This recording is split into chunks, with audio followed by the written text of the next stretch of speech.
je vais vous lire 3 versets pour commencer. Le premier va nous faire poser une question, en tout cas, moi, je m'en pose à travers. Le deuxième verset apportera une réponse et le troisième verset apportera le moyen de réaliser et de mettre en œuvre la réponse. Voilà. Et ce premier verset, je dirais, à votre avis, pourquoi Jésus a-t-il dit au moment où les disciples lui demandaient d'apprendre à prier?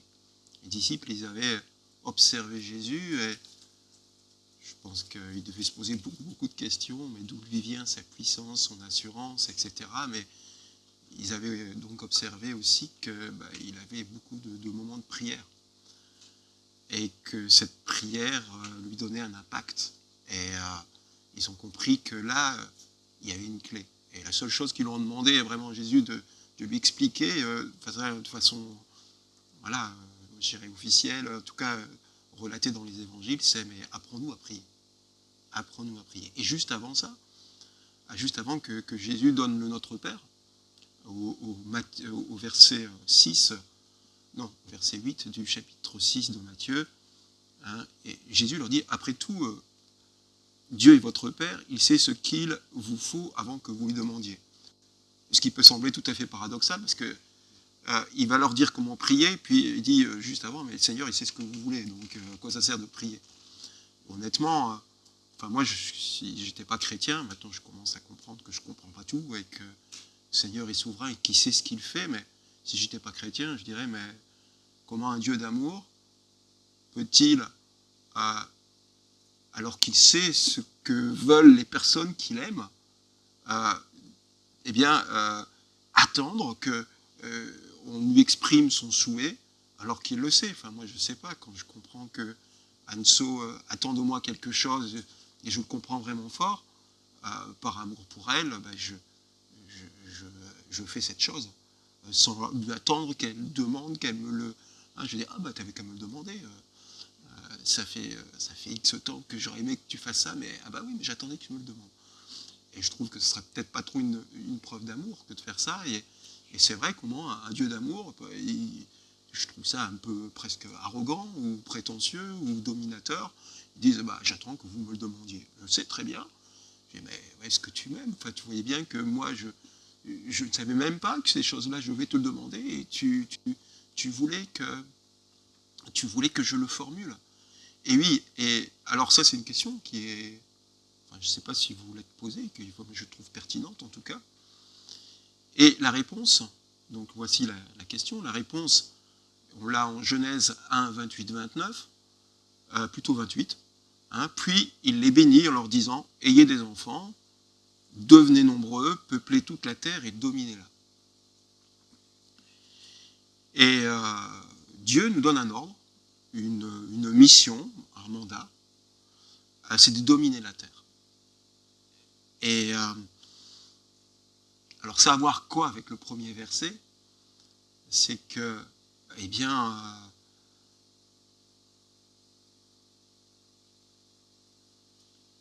c'est vraiment devenu très compliqué de dominer la terre. Mais que le Seigneur nous a donné ce mandat-là. Pourquoi? Parce que, vous savez qu'il y a eu la chute et que jusqu'après ce mandat que avaient Adam et Ève, ils sont devenus, au nom de l'humanité, je dirais, incapables de les mettre en pratique, puisque en faisant ce qu'ils ont fait, en péchant, ils ont remis le pouvoir de cette terre à Satan. Et ils ont perdu la capacité de dominer la terre. Et nous avons perdu, en tant qu'être humain, la capacité de dominer la terre, parce que le Dieu de ce monde, de cette terre, c'est Satan.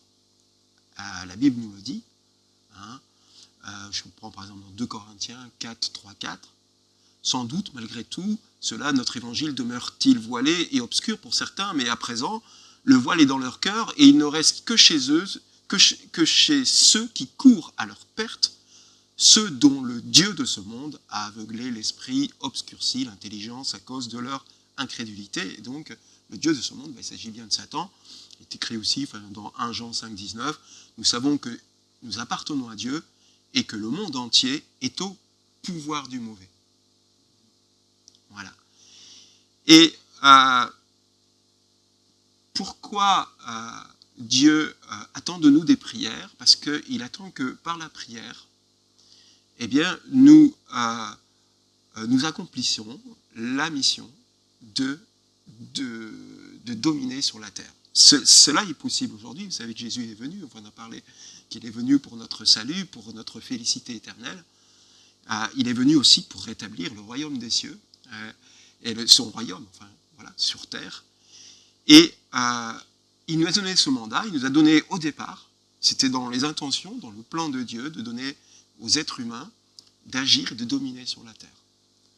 Et puisque Satan est venu prendre le pouvoir, eh bien il nous donne la possibilité maintenant de dominer à nouveau sur la terre, mais c'est notre job. Et comment peut-on à nouveau renverser le pouvoir de Satan, qui est le Dieu de ce monde, qui est un roitelet? Voilà, je précise quand même que c'est un roitelet. Hier, on a vu avec Anso un petit moment de documentaire sur Louis XIV. Je trouvais, après réflexion, c'était des historiens qui parlaient avec les étoiles dans les yeux de la puissance de Louis XIV. Mais Louis XIV, il a peut-être été puissant, mais c'était un roitelet. Il avait le pouvoir de donner la mort, de mettre en prison tous ceux qui allaient dans le contraire de sa volonté, de ses intentions, de son pouvoir, de ce qu'il estimait avoir du respect de l'autre, etc. Pour soi, quoi. Mais c'était qu'un roitelet. Comme Hérode. Hérode, il a envoyé Jean en prison, il a décidé de le faire tuer. Il avait du pouvoir, il avait beaucoup de pouvoir, et il a eu du pouvoir sur Jean-Baptiste, au point de lui donner la mort parce qu'il avait décidé, mais c'était qu'un roitelet. Et Satan, c'est pareil, c'est qu'un roitelet. Mais il a le pouvoir. Comme Hérode, comme Louis XIV avait le pouvoir, il a le pouvoir sur la terre. La Bible nous le dit, et puis c'est manifeste. Mais, alors, bien souvent, il passe, presque tout le temps, par les êtres humains. Et alors, comment faire, alors que nous avons le mandat de dominer sur ce monde, pour retrouver ce pouvoir ce mandat et l'autorité et le pouvoir que Dieu conférait de facto, c'était le mandat, il a dit à Adam et Ève, dominer sur ce monde. Comment, maintenant que Jésus est revenu, eh bien, récupérer ce pouvoir et accomplir la volonté de Dieu, c'est-à-dire dominer ce monde, alors qu'on a un roi. Satan, ce n'est qu'un roitelet, mais il a le pouvoir, il est plus fort que nous. Il est plus fort que nous, il faut juste le reconnaître. Et alors, comment faire ce mandat? Et c'est pour ça que je pense que Dieu nous dit, après tout, vous devez prier. Le Seigneur sait ce dont vous avez besoin avant que vous demandiez, mais vous devez prier, parce qu'il nous a donné cette responsabilité de dominer sur la terre. Et que de récupérer ce pouvoir, ne peut se faire, et là, je lui donnais le moyen, c'est par la prière. C'est essentiellement par la prière que nous pouvons récupérer ce pouvoir et accomplir le mandat que Dieu veut faire. Alors, si je vous dis ça, vous allez comprendre pourquoi où j'en viens aujourd'hui, parce que c'est très très important, quand on prie, de prendre conscience de tout cela, de comprendre les enjeux de la prière, de la puissance de la prière, et de l'autorité qu'on peut avoir à travers la prière. Puisque nous sommes mandatés par Dieu, j'en parlerai après. Mais d'abord, je disais que j'avais un verset pour exprimer le moyen que Dieu nous donnait. Je vous disais au départ, j'ai une question, une réponse et un moyen. Et le verset, pour moi je l'ai, et on peut l'avoir dans pas mal d'endroits du Nouveau Testament, dans Éphésiens 19, la fameuse prière que l'apôtre Paul a faite, que j'aime beaucoup et qui est vraiment dans mon cœur en ce moment, et je prie pour moi, pour Anso et pour l'Église, pour d'entre vous. Hein, vous savez, vous allez le reconnaître, c'est un peu la troisième partie, la troisième chose qu'il demande pour l'Église d'Éphèse, donc pour l'Église de Bruay aussi aujourd'hui, chacune des pierres vivantes que nous sommes. Il dit que vous preniez conscience de l'étendue incommensurable du pouvoir dont il dispose en faveur de nous qui plaçons notre confiance en lui. Et je crois que, effectivement, quand on voit que, et la Bible dit que le pouvoir de ce monde est entre les mains de Satan, maintenant Dieu dit, attention, maintenant que vous êtes enfant de Dieu, maintenant que vous marchez par l'Esprit, maintenant que mon Esprit est en vous, il faut que vous preniez conscience de l'étendue incommensurable du pouvoir dont il dispose en faveur de nous qui plaçons notre confiance en lui. Et ce pouvoir, nous l'avons par la prière. Et si on n'a pas conscience que quand on prie, il s'agit de ça, il s'agit de la puissance de Dieu en action, eh bien notre prière, elle peut perdre beaucoup d'efficacité, elle peut devenir un devoir, une façon d'acheter la faveur de Dieu en disant wow, « super, Dieu, j'ai prié 1 heure, tu as vu aujourd'hui, je crois que j'ai ta faveur aujourd'hui. » Bon, on sait bien qu'on n'a rien compris quand on pense ça. Mais surtout, en même temps, on destitue tout le pouvoir de la prière. Enfin, je veux dire, on n'a pas compris l'enjeu et la fonction de la prière. Et si Dieu dit, après tout, si Jésus a dit, après tout, Dieu est votre Père, il sait ce qu'il vous faut avant que vous lui demandiez, c'est bien ce qu'il voulait dire par là, c'est que, Seigneur, il faut, mais c'est votre responsabilité de prendre la prière. Je vous donne l'ordre aussi de prier, par laquelle vous allez pouvoir reprendre le pouvoir sur la terre et réinstaller le royaume de Dieu. C'est très important. Et c'est vraiment l'objet de ce message. En fait, je pense qu'il va être court, ce n'est pas la peine de développer à l'infini. Mais cette notion de puissance qui est à notre disposition, là aussi, je l'ai relu, je me suis baladé un peu dans Éphésiens 6, vous savez que c'est les armes qui nous sont données, et on parle beaucoup des armes. Et les armes, c'est pour faire la guerre, et puis surtout la gagner. Mais on oublie que ce passage d'Éphésiens 6, c'est vrai qu'il est encadré par la prière. Et il commence, pour conclure, Éphésiens 10:6, « Devenez des chrétiens forts, non par vous-même, mais en puisant vos forces dans les ressources infinies de la puissance du Seigneur. » Alors je pense que je ne prétends pas que toutes ces ressources soient uniquement la prière. Enfin, je veux dire, moi, ça me dépasse largement. Enfin, je sais que toutes ces choses dont nous sommes bénéfices, toutes ces bénédictions spirituelles, il n'y a pas que la prière. Mais je crois que une des armes les plus puissantes et les plus opérationnelles, et finalement presque les plus simples à saisir, c'est bien la prière. Et il dit un peu plus loin, c'est dans la communion avec lui que vous trouverez votre énergie. Donc ça, c'est juste avant qu'il donne les armes, et juste après les armes, c'est demeurer en communion avec l'Esprit par une prière persévérante. Et c'est vrai que un des meilleurs moyens de communier avec le Seigneur, c'est de prier. Il y a plusieurs choses. Il y a l'écoute, il y a la louange, il y a plusieurs façons de se tenir dans la présence de Dieu, mais la prière en est une. C'est éminemment relationnel, c'est un discours avec Dieu, c'est une communication avec Dieu. Et cette communion est liée à l'importance qu'on a pour saisir les armes qui sont entre deux. Et si vous voulez saisir les armes et vivre les armes et devenir des maîtres d'armes, puisque nous sommes appelés à être des maîtres d'armes pour remporter des victoires, eh bien ce passage d'Éphésiens est encadré par la communion et la prière. Et aussi, juste avant, il nous invite à puiser dans les forces, des ressources infinies de la puissance du Seigneur.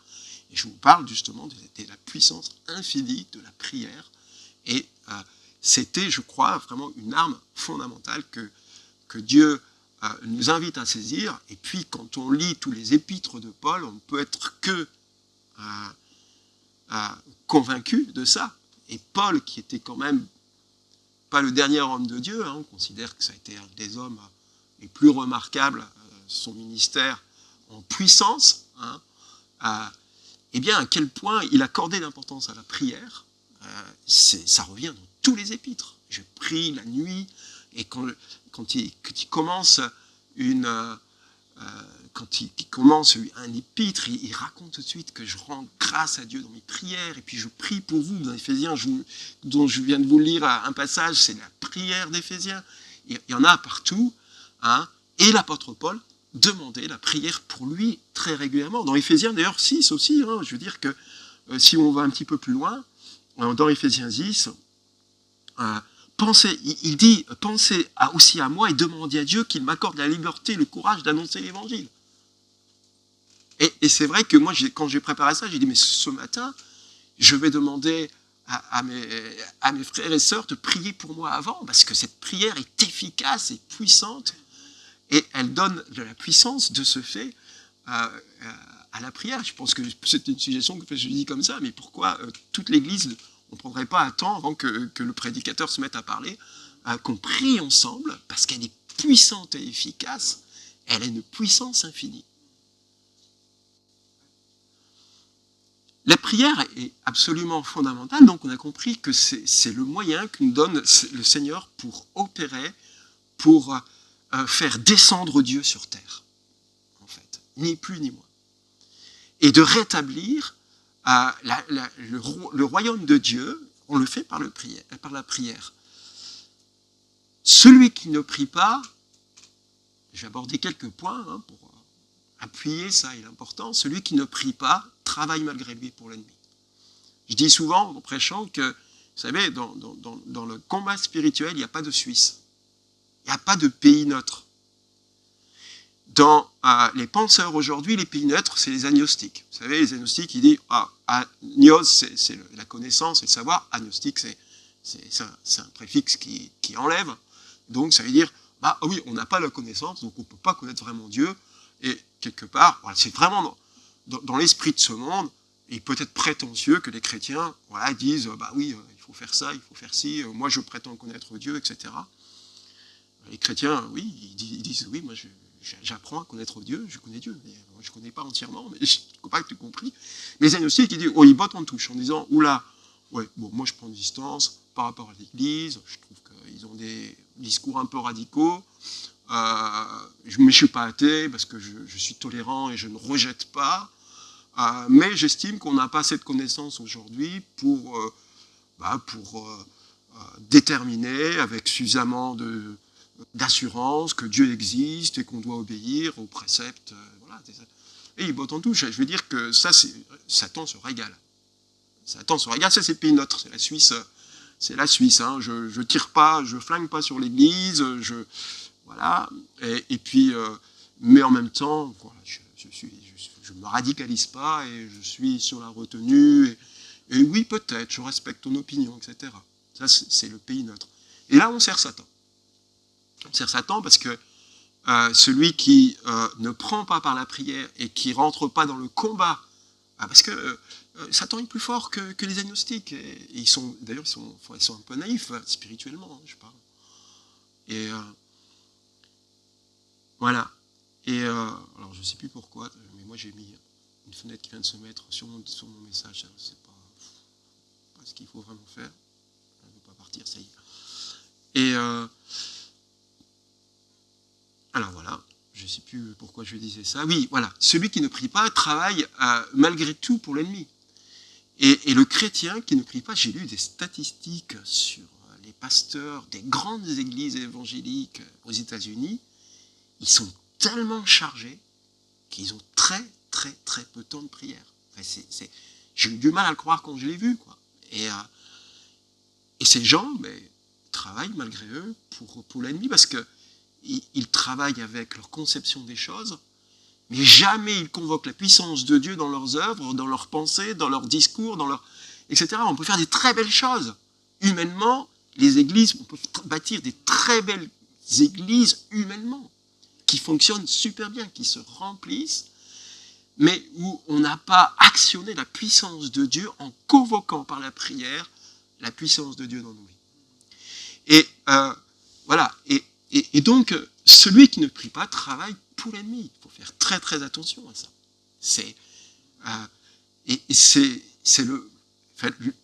je peux vous le dire maintenant, le titre, j'aime pas le dire tout de suite, le titre de ma prédication, c'est la prière, un mandat. Nous sommes mandatés pour prier, parce que nous sommes mandatés pour que le royaume de Dieu, eh bien, le Seigneur nous a donné à Adam et Ève au départ, à ses enfants, de dominer la terre. Et aujourd'hui, nous sommes ses enfants, et nous devons dominer la terre. Et nous le faisons par la prière, par la puissance de la prière. Et celui qui ne prie pas, deuxième aspect, il se prive de tout progrès spirituel, de la sagesse. C'est marqué, il me semble, c'est dans l'épître de Jacques, celui qui n'a pas de sagesse, qui la demande. La foi, nous sommes invités aussi à prier. Seigneur, viens au secours de ma foi et viens augmenter ma confiance. Et on a prié toute cette semaine pour la joie. Et c'est tellement juste de prier pour ça.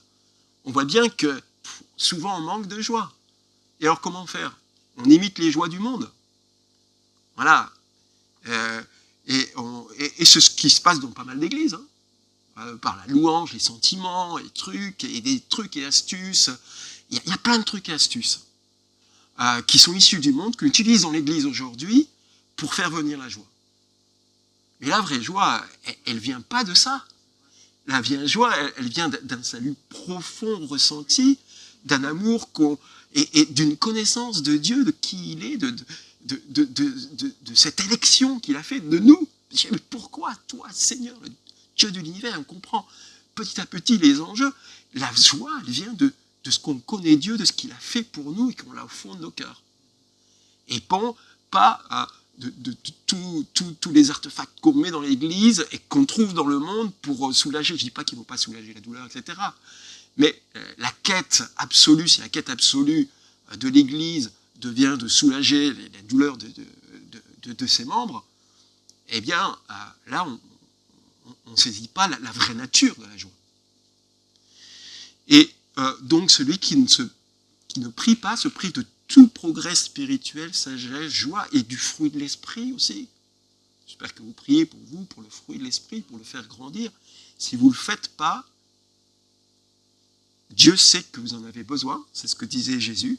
Après tout, Dieu est votre Père et c'est bien ce qu'il vous faut vous demander. Mais il dit, mais maintenant, la puissance du Saint-Esprit, pour qu'elle opère en vous, demandez-la. Ça, si vous restez là à rien dire, on est peut-être trop comme ça, en me disant, ben oui, mais Dieu va agir. Mais pour les prophéties, d'ailleurs, nous on le sait dans l'Église, je crois qu'on a compris ça. On les réclame, les prophéties. Daniel a réclamé ces prophéties en disant, mais Seigneur, souviens-toi. Il y a 70 ans, tu as dit ça. Et alors, c'est vrai. Je ne dis pas que mon message est la vérité entière. Il y a plein de choses que je ne saisis pas dans ce que je dis vraiment là maintenant. Et je pense que Dieu, des fois, agit peut-être avant que nos prières, peut-être, je ne sais pas, à vrai dire. Parce que des fois, on ne prie pas et puis on reçoit quelque chose. On dit, ah ben Seigneur, oui, mais ce qu'on a oublié, c'est peut-être que nos frères, nos sœurs priaient pour ça. Et donc, c'est très difficile de savoir si Dieu a des fois agi sans nos prières. Moi, je ne sais pas, c'est tout à fait possible. Et après tout, les souverains, etc. Mais ce que je veux vous dire, c'est que réfléchissez à votre vie. C'est combien de fois les situations sont débloquées quand vous avez prié. Quand vous avez prié. Et Dieu, il le savait avant. Mais il disait, mais prends tes responsabilités. Prends tes responsabilités. Tu sais maintenant qu'il y a la puissance des cieux. Jésus a dit, quand vous demandez, quand vous priez, eh bien, ce que vous demandez, je l'accomplirai. Alors, fais-le. C'est comme ça que tu domineras sur la terre. C'est comme ça qu'il y aura domination sur la terre. Et c'est votre responsabilité. Et voilà. Et quand on a compris ça, qu'on a compris que la prière, c'est avant tout ça. C'est pas pour s'acheter une bonne conduite devant Dieu. C'est pas pour montrer à nos frères et sœurs qu'on est des bons chrétiens. Mais que c'est pour activer la puissance de Dieu sur terre. Eh bien, on va prier, et vous allez prier. C'est l'objet de ce message. Quand vous allez vous mettre à prier, je dis, mais là, je suis mandaté par Dieu pour prier et pour enfoncer les portes de l'ennemi. Voilà, c'est pour ça. Et je continue. Celui qui ne prie pas, se prive de toutes les bénédictions qui sont annoncées dans Éphésiens 1.3, où il disait, mais vous êtes bénis de toutes les bénédictions, etc. Je ne sais plus comment c'est dit exactement, d'accord. Et c'est là. Mais Jésus accomplit des choses. Mais il faut les prendre. Et on les prend comment? Mais par les prières, parce que ce sont des choses d'une puissance qui nous vient de Dieu. Mais il faut la demander à Dieu, il la donne, il est là, c'est prêt. Prends, mais prie, demande, et je te le donnerai.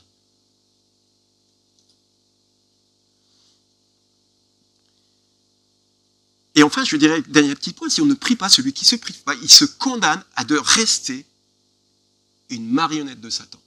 Et ça, j'aime bien cette image, ça m'est venu, et je trouve que c'est vraiment bon, je vais vous la partager. Voilà. C'est que, vous savez, les marionnettes, avec les fils, hein, d'accord? Toutes les fils. Le marionnettiste, c'est Satan. Et nous sommes ces marionnettes. Et voilà, peu à peu, nous avons une croissance spirituelle. Et qu'est-ce qui se passe? Justement, souvent, activé par nos prières et les prières de nos frères et sœurs. Donc, vous voyez l'importance aussi de prier aussi pour nos frères et sœurs quand ils ne sont pas conscients de quelque chose et que vous voyez des choses. On voit des choses sur les autres. Priez, Dieu va agir. Et qu'est-ce qui se passe par la prière? Eh bien, Dieu va couper les fils. Par exemple, le fil de l'orgueil ou le fil de la colère. Quelqu'un qui a des colères, mais voilà, qui l'a bien maîtrisé, etc. Peu à peu, eh bien, le Seigneur va couper tous les fils, toutes ces formes de dépendance inconsciente, ces blessures qui nous font agir, ces points faibles. Comme voilà, je prends l'exemple de celui qui est colérique, et puis qui s'en rend compte, il dit, mais Seigneur, mais délivre-moi de ça. Et puis le Seigneur l'en délivre. C'est comme si, tac, il coupait le fil de la colère. Parce qu'avant, Satan, il disait, t'as vu celui-là? Puis je me mets en colère. C'est comme s'il tirait un fil et il se met en colère. Et c'est Satan qui active. Vous savez, il agit par les hommes, Satan. Il détruit l'Église par les hommes. Et parce que, eh bien, tant qu'on ne lui a pas délivré entièrement notre être, et c'est petit à petit qu'on va progresser et délivrer certaines parcelles de notre être, que tous ces fils sont coupés. Et même Paul disait qu'il avait encore quelque part, hein, avec cette image de la marionnette, il avait encore quelques fils, parce qu'il disait, c'est pas que je suis arrivé à la perfection, c'est qu'il avait encore des faiblesses. Et ça, c'est des fils qui sont donnés à Satan pour nous faire agir. Vous comprenez ça? Et on voit que l'Église est détruite par qui? Mais par les chrétiens. En tout cas, dans les milieux occidentaux, parce qu'on n'a pas d'opposition tant que ça à l'extérieur. On suppose que ça va venir, mais... Et ça, celui qui ne prie pas se condamne à une marionnette de Satan. Vous voyez l'enjeu quand même. Alors, c'est vrai, je disais, le titre de la prédication, c'est la prière, un mandat. Et donc, c'est un mandat. Et je vais reprendre une image qu'on avait eue, peut-être que André s'en souvient, je crois que tu étais là quand on avait eu un enseignement de Jean-Marie Ribet sur l'autorité à Douai, à l'église de Douai. Il avait pris l'exemple d'un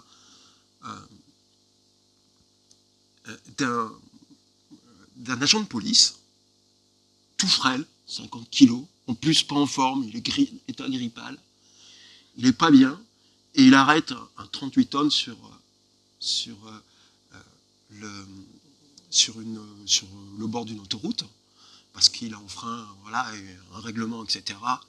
Il en sort un camionneur mouse costaud, et le camionneur, il est là.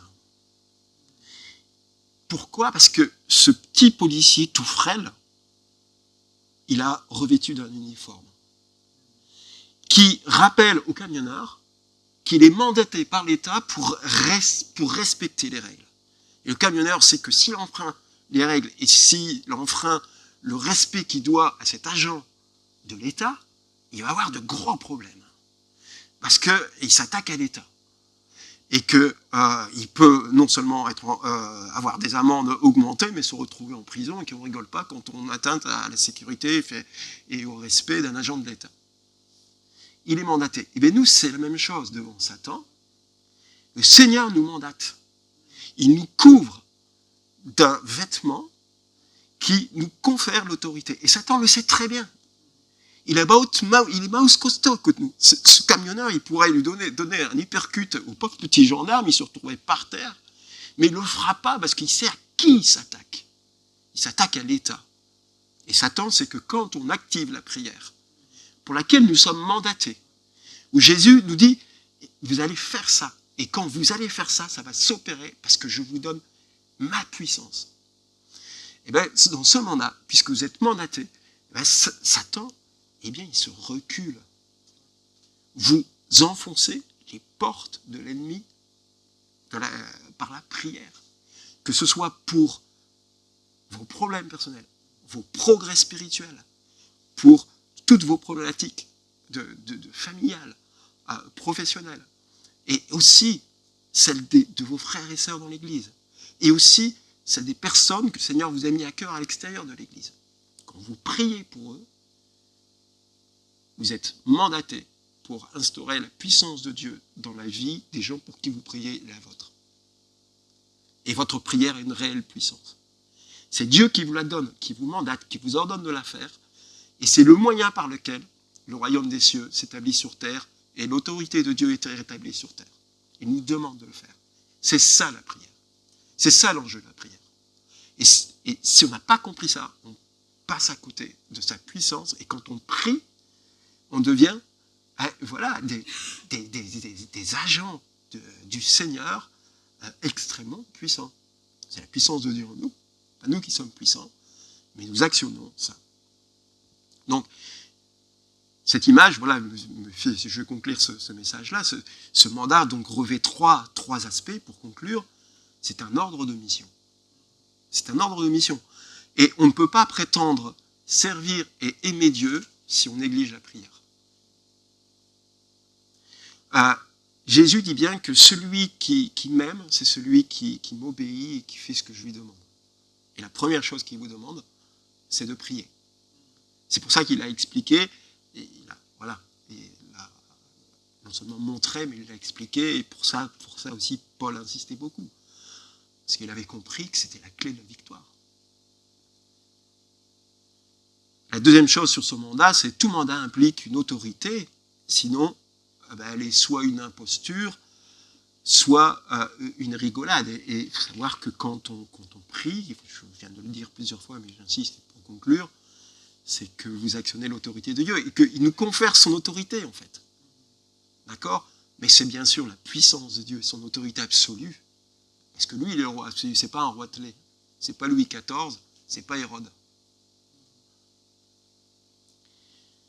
Et enfin, la troisième chose, c'est la conscience de cette autorité confère à celui qui prie toute la puissance dans la prière. Donc c'est ça aujourd'hui. La prière est un mandat, mais c'est aussi ayez conscience de tout ce qui se passe quand vous priez. Quel est l'enjeu de la prière ?